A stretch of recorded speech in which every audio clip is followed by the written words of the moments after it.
Hi, everyone, and welcome to Afternoon Equality. My name is Christy, and today I'm talking to Phreezy Naufaldy, who is a documentary filmmaker and producer. He's also Asian, and so he's actually creating a documentary about Stop Asian Hate and helping to kind of spread the word about the history of Asian violence in the US and in the world and everything. So I'm really excited to talk to him. We have so much to cover. I'm so excited. Let's get right into it.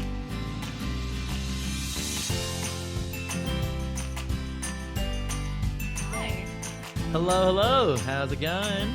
I'm good. How are you today?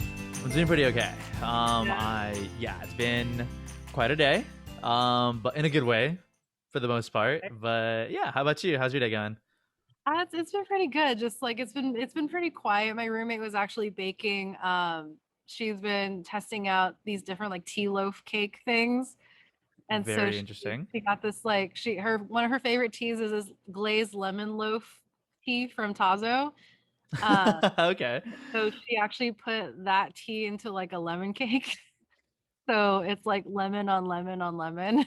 That's very citrusy. Citrusy? No, zesty. I don't know what the correct word for. She seems to like how it came out, so we'll see. She's There we saying go. it's really good. Sounds delicious. Like I hope they really like lemon because it's very lemony. I mean, I'm not like a huge fan of lemon, but I don't hate lemon at the same time. Funny Right. enough, actually, my mom used to do this thing where she would have like a pitcher of water, but the water would always have fruit, and like she kind of like rotates them out, but there's always lemon in there. Like she Yeah. was very well, I don't know what the word for it is, but she was a very strong advocate for lemon water, homemade lemon water. Yeah. Yeah. Yeah. Good My times. my my mom would always do lemon and ginger. Oh, okay. So I feel like your mom and my mom would make very good friends then. Yeah, probably. I can definitely see that. For sure. Yeah. Well, okay. So like just to get us started in the actual conversation, I found you actually in a post you made in Asian Creative Network, I think, either Asian Creative Network or Asian Hustle Network. Oh, And I posted in and you both. oh yeah, okay. So you posted in there about a documentary you were making actually about the Stop Asian Hate stuff, like the Asian violence and things like that. So could Yeah. you to start us off like describe that project and why you wanted to do it? Yeah, so essentially I've been pretty active in this whole movement before Stop Asian Hate was even a hashtag. Cuz like anti-Asian violence has been happening for a while, but it's obviously been kind of magnified ever since the pandemic.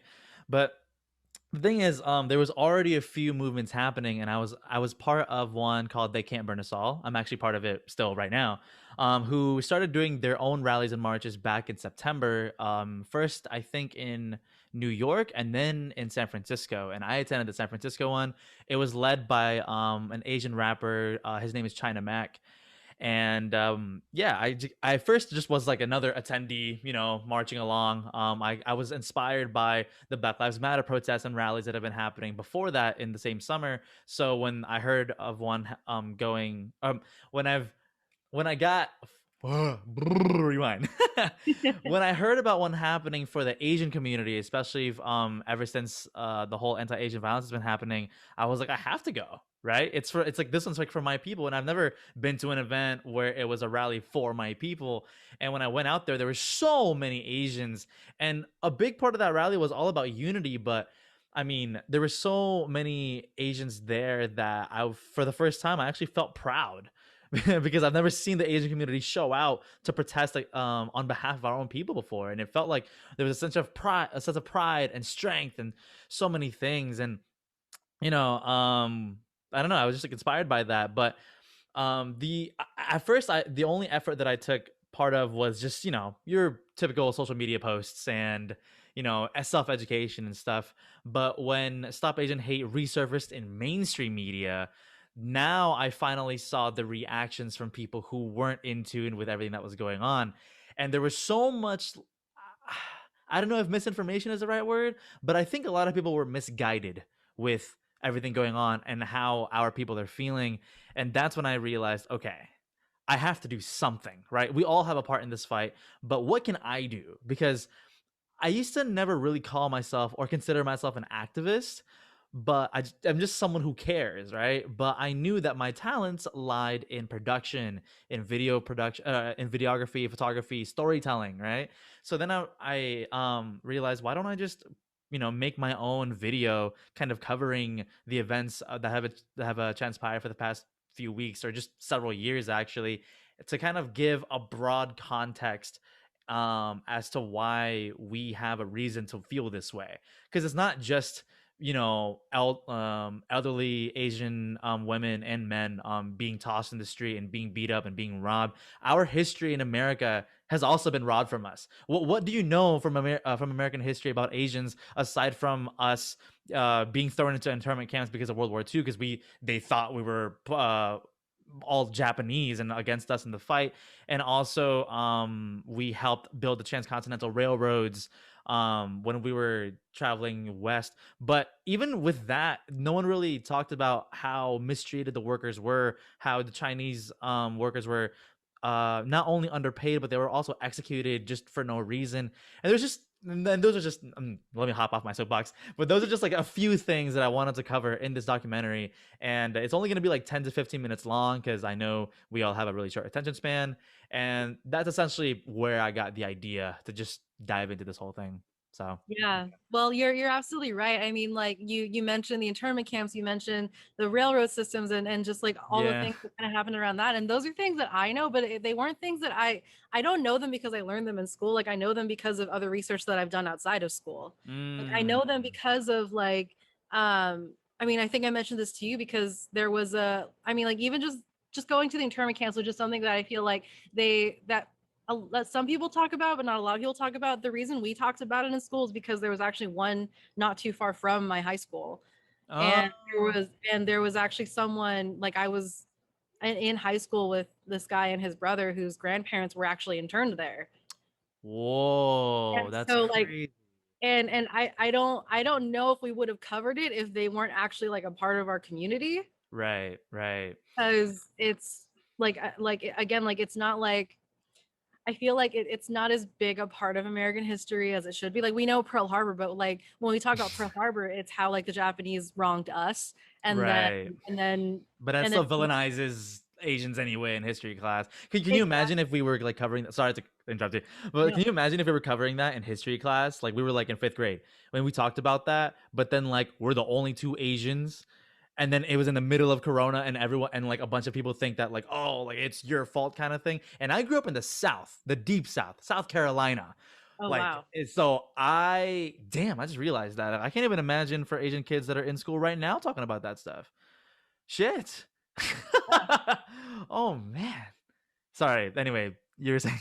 Yeah, no, no, like I mean you're absolutely right. And so I think it's so important to kind of bring these stories to light and to be able to just just kind of like shine a light on these parts of our history that I mean that we don't talk about. And Right. even as Asians, like I don't know how many Asians know about the Chinese Exclusion Act. Like I mean, I live in LA and there have been events here like in downtown even like there was a massacre of like Chinese men that happened in like the Whoa. 1800s that most people like the only reason people know about it is because there's like a big ghost story involved and there's Uh. like, a haunted location around there and I think that's the only reason people hang on I'm gonna adjust my lighting. It is like Uh, a yeah, whole, there yeah, but anyway. we go. We're gonna work around it. Yeah, no worries. Okay, it's fine.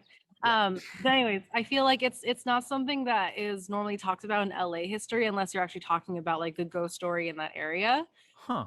But even Interesting. then, it's like there, with like things like the Chinese Exclusion Act, where it actually was illegal for anybody who looked Chinese or anybody who looked Asian to get citizenship or apply for citizenship.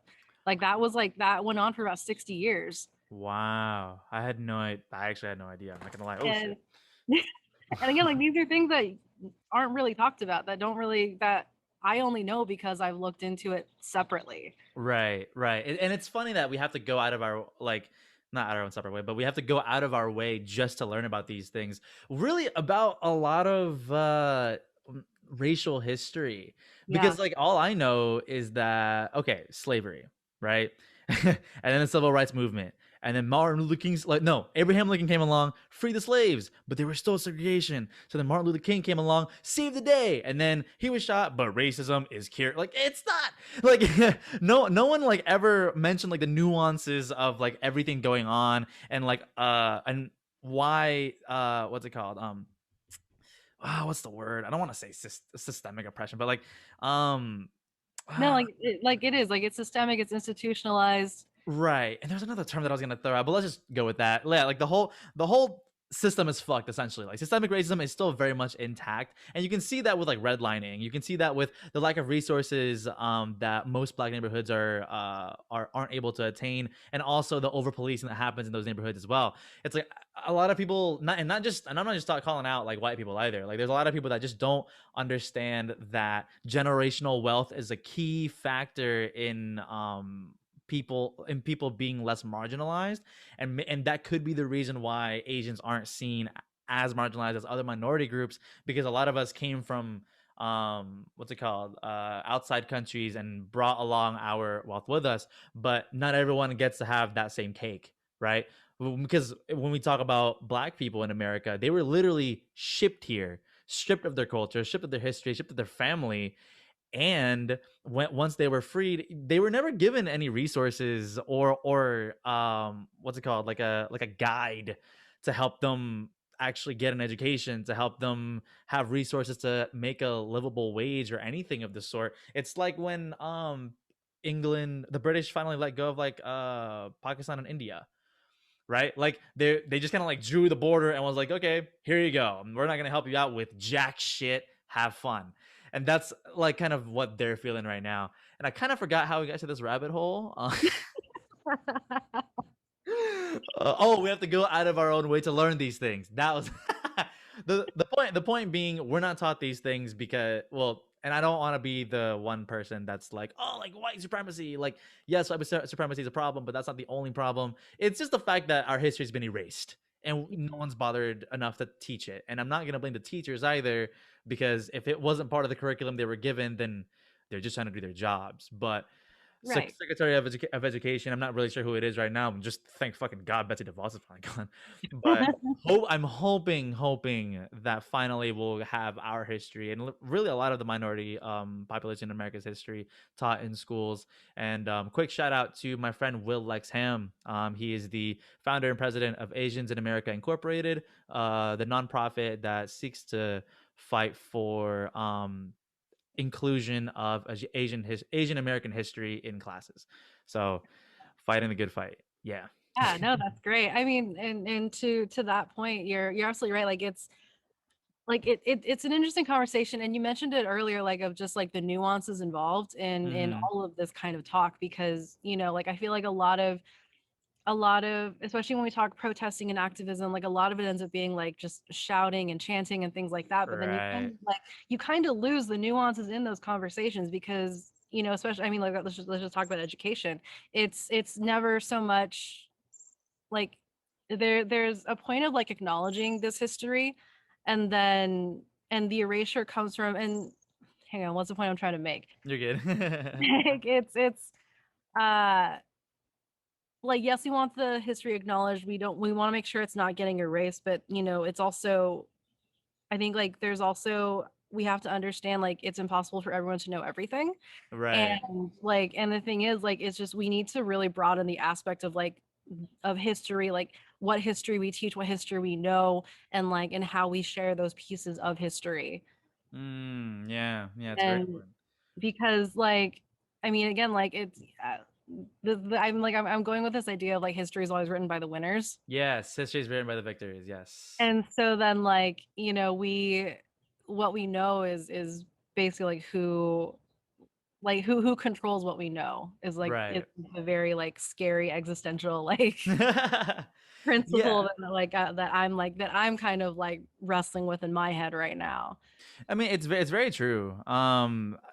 And it makes sense in like in terms of just like the concept of history is written by the victors themselves. Because like, for I guess like one example of that is this country, the Revolutionary War, right? If you ask anyone that's British, they will say that we were traitors, because Right. we literally yeah, we literally fought them, and this was their land, and we did like I mean, there was fuck, not probable cause. There was reasonable enough cause as to why Americans wanted to be free of Great Britain, but again, history is written by the victors. Everyone like saw America as the country that was able to escape the grips of like European colonialism, but they see it as these fuckers. No, but then and then you come back onto this side of the pond, and we're talking about like Native Americans and indigenous people, and what like essentially what the British settlers did to them. Right, exactly. And And then okay. yeah. No, Oh, you have like Americans saying what's it called? Like arguing against legal immigration or just immigration in general, and like like y'all like are stealing our jobs and coming to this country, and I can do the southern accent because I was from the south, so fuck you whoever's listening to this. But that's so fucked up because like your ancestors literally came here and fucked it all up for people who were here before. It wasn't your right. land, this is stolen land. I understand that the pilgrims came here for religious freedom, but they came here and literally fucked them up. like and this is either England or the Spanish or whoever else is from Europe who came here. Like it literally this is stolen land. Like as great as things may be in this country in terms of like quote unquote freedom, relatively speaking, and I'm gonna keep addressing this with the listeners here. Whoever is saying like, "Oh, well, America is still a shitty country," I understand that, but you gotta like. It also depends on the perspective that you take with it. I come from a third world country that is still like barely going through the motions of even seeing LGBTQ people as humans. Like you gotta understand like where we are still privileged to be in America. Things are fucked up, but we have a lot to do. But hey, silver linings. Yeah, But yeah, this is stolen land, and I feel like we should definitely address that alongside minority history. I feel like the first thing people like kids should learn is before we dive deep into the pilgrims and the origins of this country, just so you all know, this is not really our country, etc., right. etc.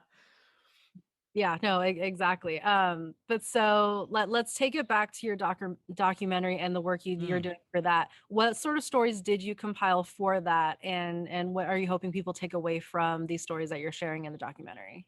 Yeah, so I was grateful or not grateful. Hold on, relate that. I was blah blah and lucky.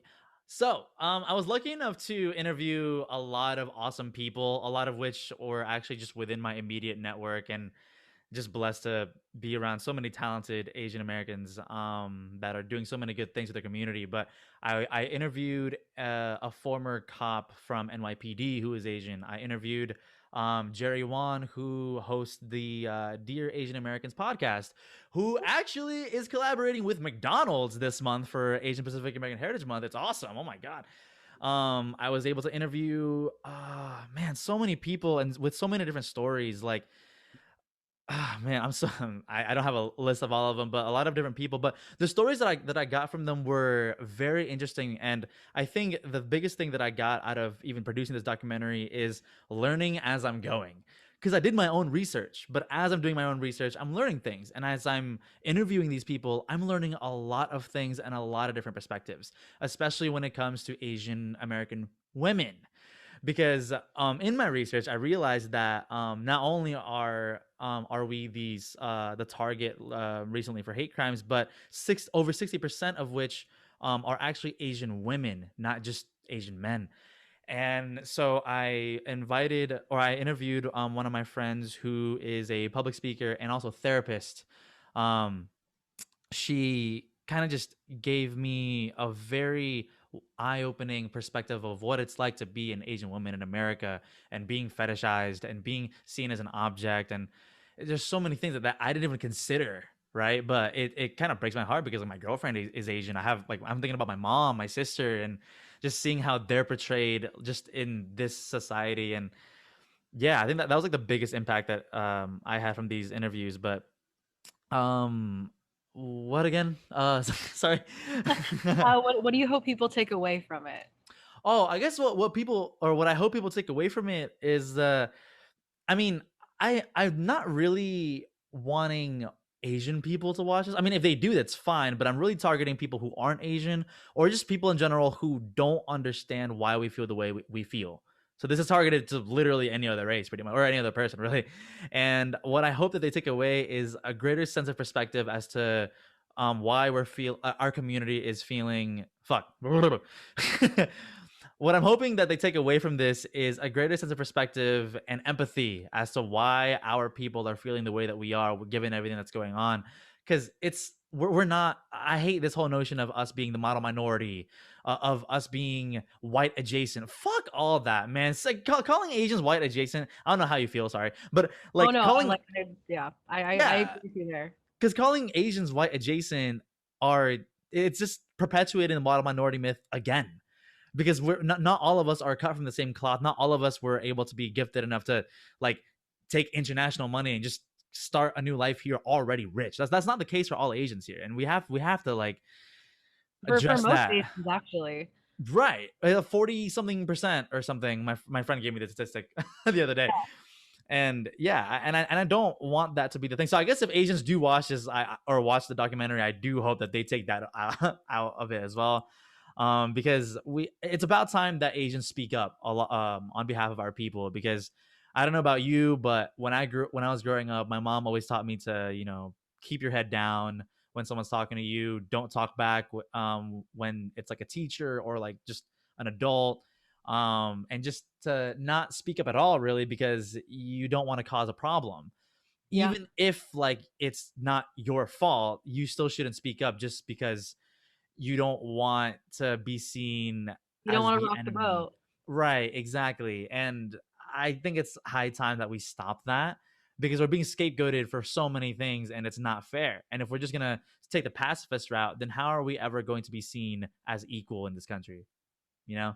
Yeah, no, you're absolutely right. And I've actually mentioned this in other episodes as well, like just the idea that, the main, like one of the main things my dad and my mom, like both my parents had always told me was like you said, keep your head down, don't draw a target on your back. Like yes, they wanted me to succeed, but they also wanted me to succeed safely, if that makes Yeah, I totally get what you mean.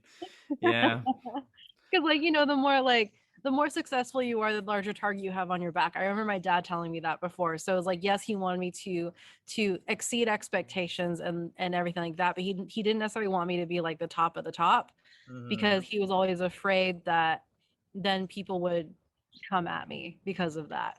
Yeah, I was watching a special by Dave Chappelle the other day, and he talked about that too when he was growing up. Not as an Asian, but um I think he was given like money for like a because his friend or something was a drug dealer or something. Oh, no. He was doing stand-up shows at a comedy club, but the comedy club was actually just a cover for drug dealers, Yeah. like the people who own it, like they launder their money through that.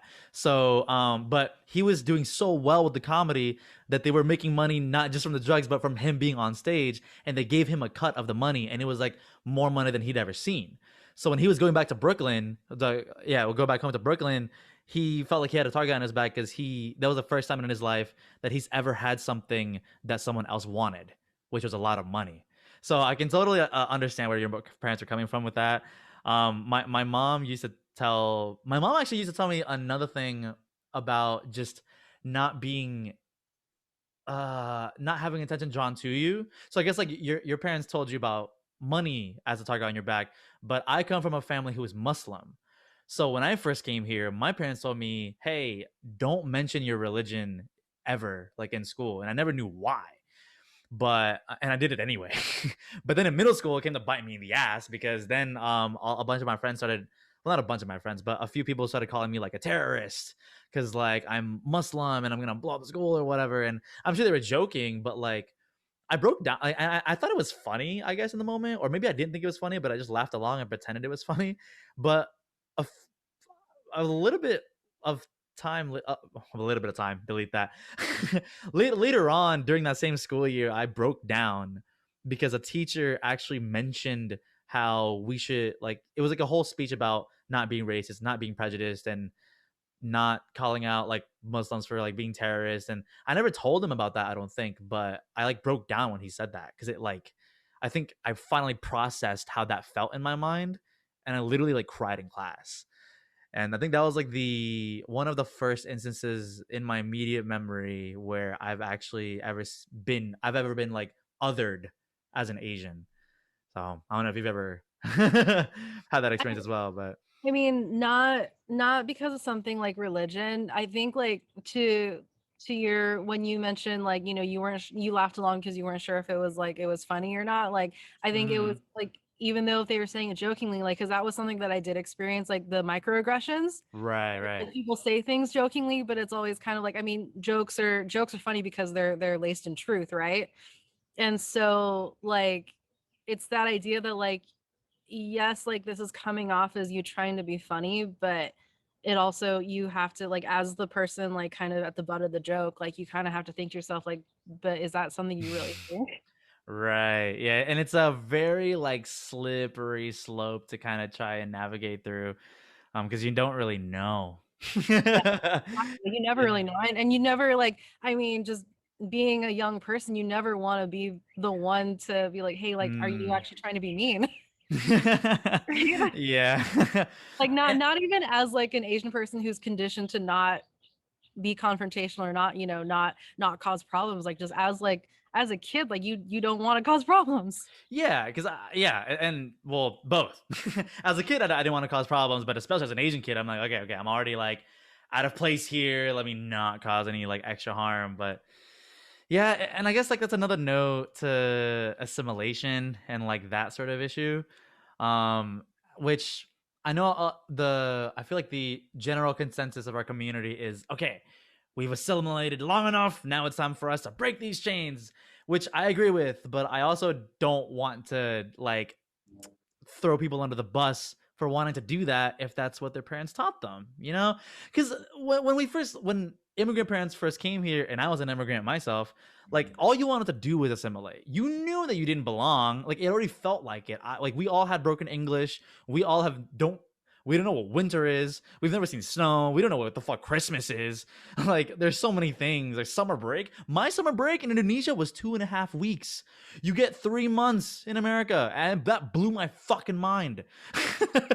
Unless you had summer school, but over there it was just standardized. You just have 2.5 weeks, and there's so many things like Wow. culturally, huh? I said, wow, 2.5 weeks. Yeah, and there's like just like so many things culturally that you have to kind of understand, especially if whether you're an immigrant parent who like maybe you're 35 and all you knew was back home and now you're here, or you're a kid and you don't know what the fuck's going on already in life, and now you're just thrown in a whole different world. It's like what do, right? You assimilate. So I don't blame anyone for doing that, but for those who are willing, definitely high time for us to disassimilate from all that and Yeah. find our identity as Asians in America because we don't have that yet, aside from boba. Yeah. Yeah, yeah. Well, I mean, and I mentioned this to other people before, like my parents were very liberal compared to other Asian parents because like my best friend is also Chinese, but so my parents were the only ones of their family that actually immigrated here. Wow. And so they Hmm. were they were definitely like, kind of like fish out of water. And so they were much more liberal in the sense that like they didn't want to like they didn't have like an Asian community to fall back on. Like as far as like Same. teaching traditions and things like that. Like whatever Yeah. like anything I knew of like, being Taiwanese or like culturally like being Taiwanese, being Chinese, whatever, I learned from my Hmm. parents and my only experience was really at home or at like an aunt's and uncle's home like in LA. And then like Ah. whereas my best Hmm. friend, her parents came here, but then her grandma was the one who came here originally. So her grandma and her grandmother's siblings, they brought all their kids. And so like she actually had like, a large family system Wow. to That's so kind of like great. to have like that cultural background here, like in the United States. And That's so so yeah, I'm like jealous, just to let oh, you like know. it's just it's very interesting though to like see just the differences between how we were taught at home and like but and then just like because we're both like we call ourselves whitewashed because we did grow up Mm. in a very predominantly white area Okay. and Interesting. that's this and so we didn't have we ate a lot of very American food, we ate a lot of we did very American things, we watched only American TV. And so, yeah, like it's I just, feel that. yeah, I feel it's that too. very interesting. I didn't really start recognizing my, I guess, Asian identity until college. That was like the first time that I've ever like assimilated into an Asian community, because like there were so many like orgs. Like there was like the Asian Student Association, the Filipino Student Association, Chinese American Student, Vasa, and like being in that community, I kind of got roped in, but being in that community made me realize like how proud I should be, because I'm Asian, and that it's something that we need to kind of take, not take control of, but take a hold of, I guess. Grab it by the ball sack, if you will. Because I didn't realize how much of my, I mean, I feel like my personality is very diverse depending on like who I'm around, but a lot of it isn't grounded in Asian culture. And I never really knew about Asian culture. I didn't know what like, like the name Nguyen. I did. First of all, I barely knew how to pronounce it. Secondly, I didn't even know that it was Vietnamese. Like and like I didn't know that like Tinikling was like a Filipino dance. I didn't know, like there were so many things that I just didn't know outside of my own like immediate culture that I feel like I should now, because that's kind of ingrained slowly in American social culture. Like people, like I realized that I would feel very, not well, kind of ashamed. Yeah, let's go with that word. I feel kind of ashamed that even like say like white people would know these things and I didn't, right? But I grew up in Greenville, South Carolina, where there were Asians, but there weren't very many at all. There wasn't really like a prominent community, and there was barely any in the schools that I went to. That I just kind of like was all in all American until college. And once I found that community, that's when I started taking pride in the Asian identity, and then somehow got roped into advocacy, and then now here the fuck we are. If there's anyone out there that's listening who's also Asian and can relate to that story, and you don't feel like you are Asian enough, it's okay. Oh no, that's like that's I it's something that I've struggled with a lot, like not feeling, because again, like as I mentioned, like my best friend and I, we've always considered ourselves whitewashed, even though she has been very tied to her culture since she was young, because she, like, again, she had like the family, and they had like, there actually was like a Chinese school where she was, and but Mm, it's still like, there's this sort of like, and I think this kind of goes to the idea of Asian American as a culture in itself, yeah. this idea of kind of being like not Asian enough, but Mm, also we're clearly not white. yeah, and we're not aiming for that either. Right, exactly. So it's like we're kind of this like just this third subgenre of a minority. It feels like sometimes. Yeah, it's weird because when you look at other minority groups, like you can tell that their culture is very like not intact, but it's very prominent. Like you can't mistake it. Like but then, okay, actually, I just answered my question. I feel like a big part of that is because, for Black Americans, all of them are American by their own right, because they had their culture stripped from them, so they don't really know where their origins lie. For most Black American, I can't say it for everybody because some people did immigrate here recently from like, you know Yeah. Jamaica or something. But for Spanish and Hispanic and Latino culture, a big prominent reason for them is that they all speak the same language, and I feel like a lot of their cultures were not the same, but it bordered one another to where it's very similar, I would say. But with Asia, like the culture is so diverse though. Like each country is super different. Each like what's it called? Each country has its own language. It's Yeah, not like dialects and right. It's not like we all speak Asianese, right? Even though a lot of people in this country tend to think like, oh, are you Chinese or Japanese? But like, there's so many different other cultures and countries in that, and they're all different. And I feel like that's kind of the reason why it's hard for us to really just pinpoint who we are as a people in this country. But that's okay. I feel like we should take pride and be proud of how diverse our cultures are. But it does make it that much harder.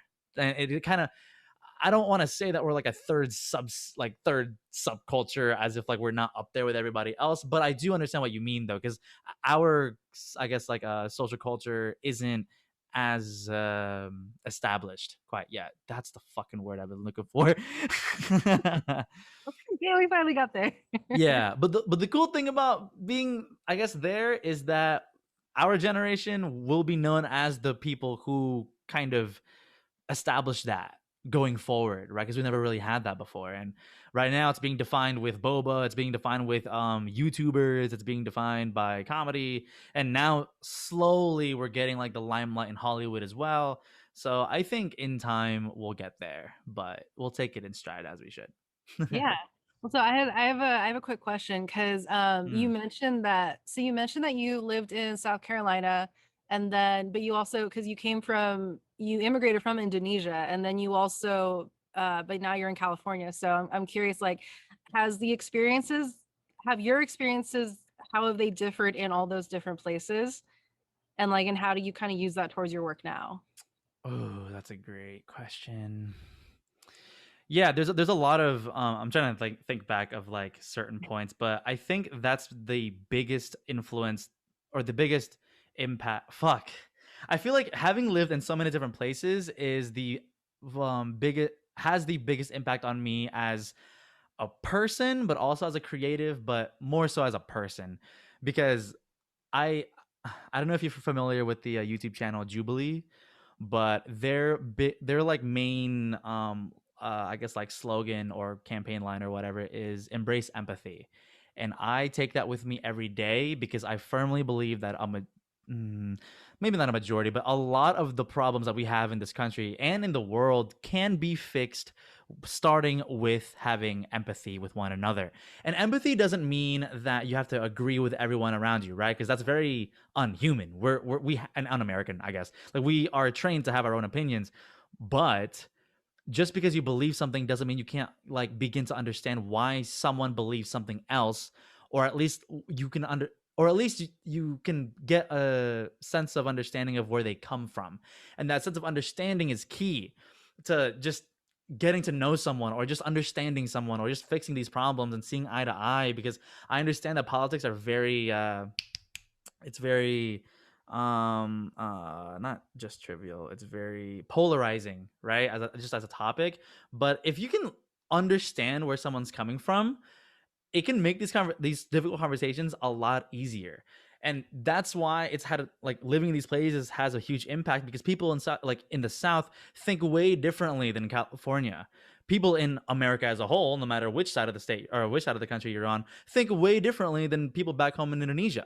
And people that are Indonesian who immigrate here do also think differently than people who stay back home, especially depending on your economic class, right? But I know all these people from all these different standings, and I'm not saying that I'm like popular or anything, but I'm taking their perspectives in the back of my mind all the time in everything that I do. I refuse to delete anyone from Facebook that I disagree with from South Carolina or Florida even or wherever, because I need to know where their head's at.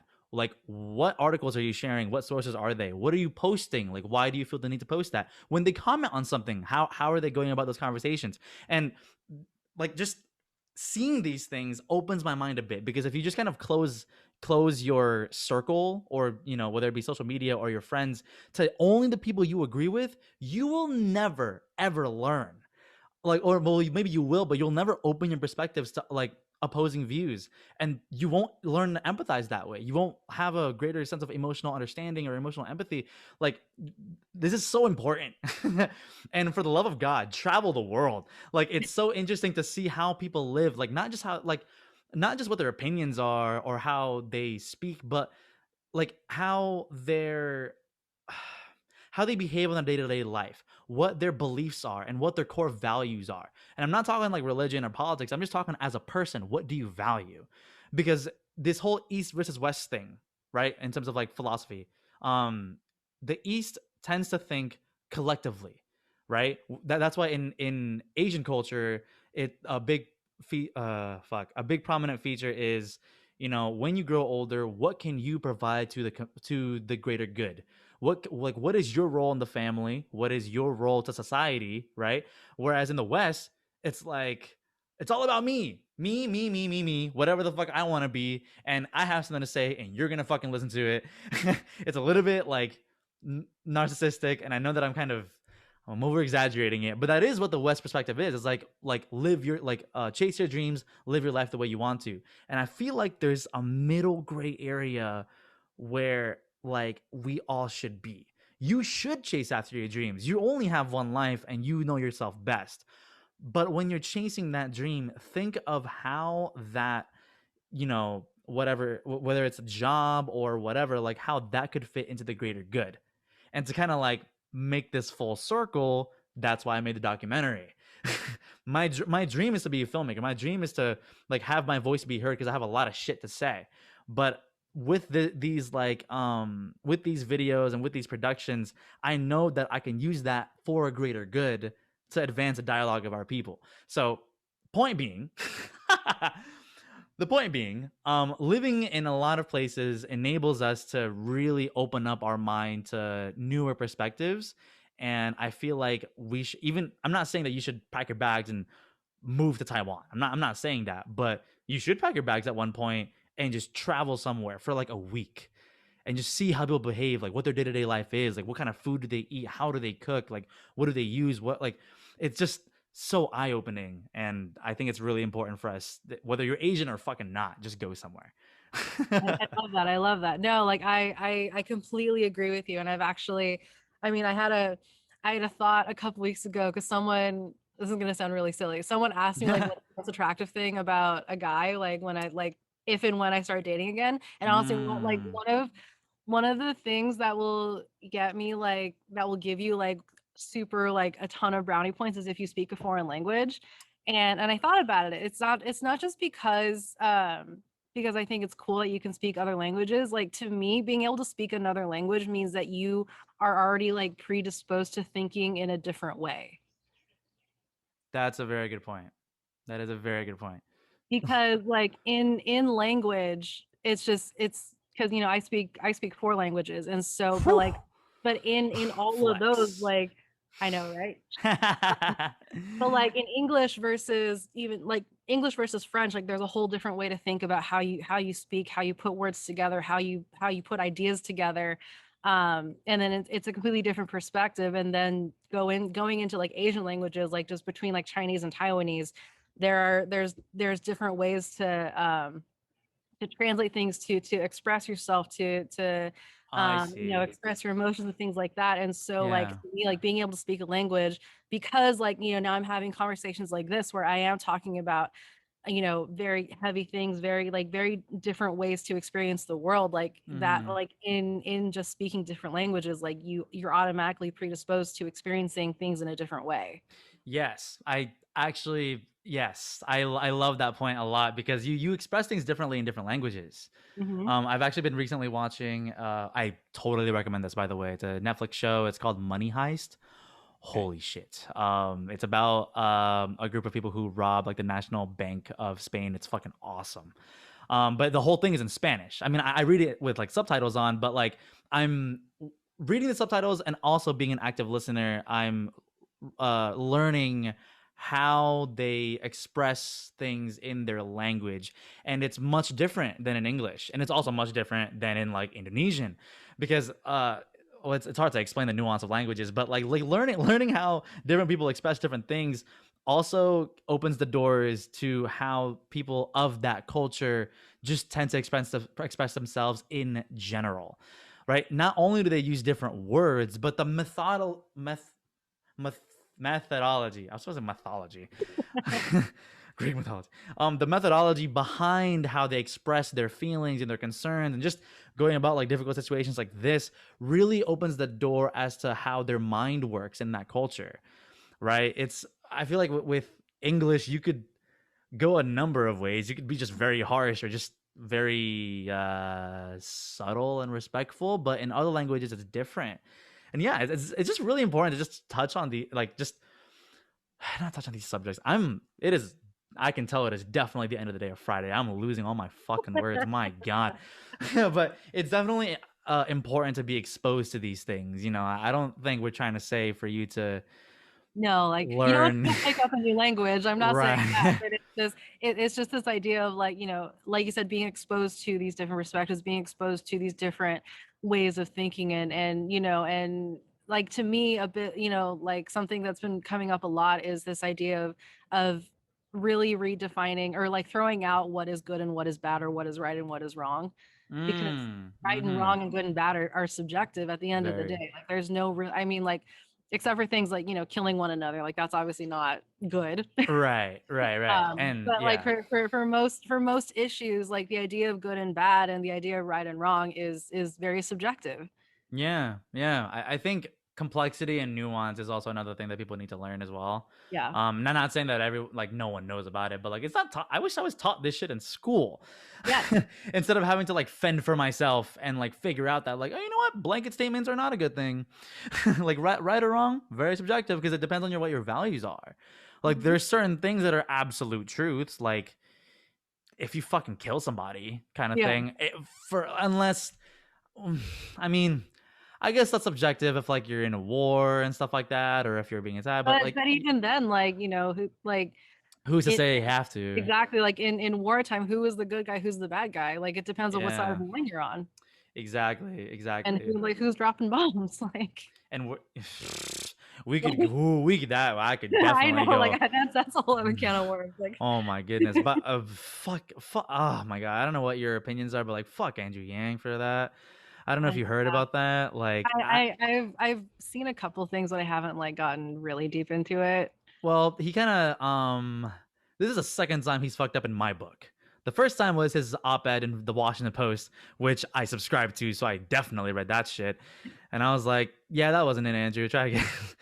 And then I apologized on Twitter. And now he tweeted his stance on the bombing in Jerusalem, and he sided with the Israelis, which, you know, I'm not gonna say who's right, who's wrong, but this was the worst time for Andrew Yang to take sides in that Hmm. because it's fucking Ramadan.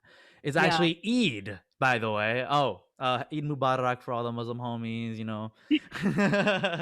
We eating good now. Yes. But yeah, shit was fucked up. I really hate that he's a token Asian in politics right now. I'm like, ah, Yeah. because he's really fucking up, and I can tell that it's funny because I can tell that he does not know how to carry the Asian identity in mainstream media. It's very funny because like everyone, like all my Asian homies, like uh, I don't know if you've watched. I think we've covered this. Patriot Act, Hassan Minhaj. Yes. Yeah, so he was on Patriot Act briefly, and I can just tell with the way that he goes about like the interviews with him on the streets of Chinatown and just trying to be social and friendly. Like, I mean, I'm sure he's awkward to an extent, and we all are to an extent, but the way that he carries being an Asian, he's just not used to it. Like, there's a certain way that Asian Americans speak, at least from our generation, and he's not it. I think he grew up in a very whitewashed sort of culture, which is fine, but he doesn't like being the token Asian of politics. He doesn't know how to carry that burden because he's choosing the wrong sides in these fights. Well, I feel like it sounds like he's being more of a politician.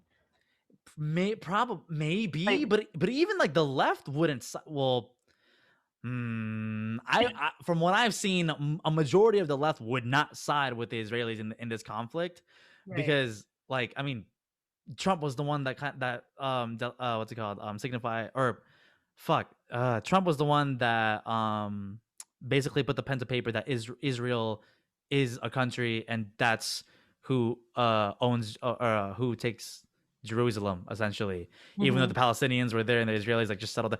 There's so many there's so many things, and like the third holiest site in Islam is in Israel, and then they blocked it off, knowing damn well that it's the end of Ramadan. Like, Hmm. and you're gonna side with that? Like you're gonna tell me that's right? Yeah. Yeah. Like, are you being a politician and trying to secure the Jewish vote in New York, or are you just fucking stupid? Like, are you like, are you tone deaf, dog? Like, oh my god, dude.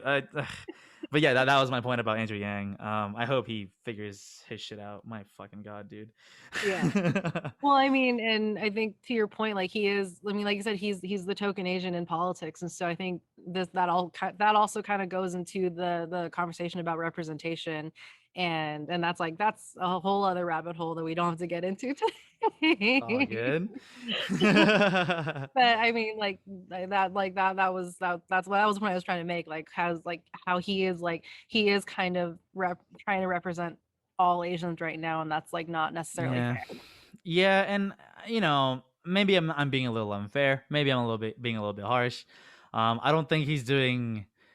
I know that he's trying his best, and I shouldn't give him shit for that. But But I mean, if you disagree with him, that's fine. Like he is still like because he is trying to play he is trying to be a representative, and so he does need to be aware of what he's representing and how he might be getting that wrong. indeed, indeed, I, d- it worries me. I really hope that this is gonna be funny to say, but I really hope someone else takes the reins because our man ain't it, y'all.